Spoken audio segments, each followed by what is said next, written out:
Est-ce que vous avez vu une personne brûlée ces 6 derniers mois dans un lieu public? Et la plupart du temps, la réponse est non.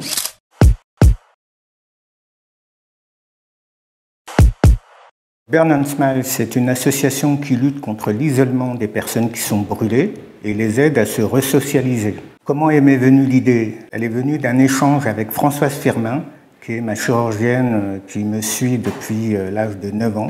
Elle m'a un jour demandé de témoigner pour aider les personnes brûlées à retrouver de l'espoir en fait. J'ai découvert qu'il y avait un monde un peu parallèle au nôtre avec des personnes qui sont isolées ou alors quand elles sortent cachées avec leurs vêtements, essentiellement par peur du regard des autres. Donc c'est de là que m'est venue l'idée de faire quelque chose pour ces personnes, pour leur redonner le goût de la vie, leur redonner le sourire. On a créé une démarche de resocialisation avec 3 piliers pour répondre aux besoins de tous les cas différents de personnes brûlées.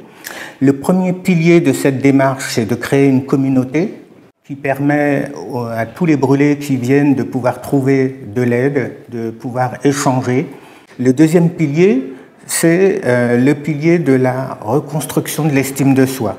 Parce que souvent, on interprète l'isolement des personnes par la peur du regard des autres, mais en fait, le premier problème que l'on rencontre, c'est l'estime qu'on a de soi-même. Le troisième pilier de notre démarche de resocialisation, c'est le retour à l'emploi. Faut savoir que, notamment pour ceux qui ont des cicatrices au visage, c'est difficile de se remettre à chercher un emploi. On a rencontré quand même des cas concrets de discrimination professionnelle.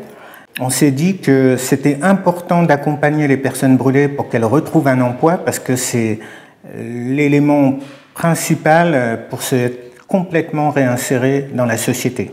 On a ces campagnes de sensibilisation qui permettent du coup de faire connaître la cause. On glisse quand même dans ces campagnes la dimension de prévention parce que ce n'est pas normal qu'il y ait encore autant de personnes qui se brûlent de nos jours. J'ai été brûlé en 1973 par un barbecue et de l'alcool à brûler.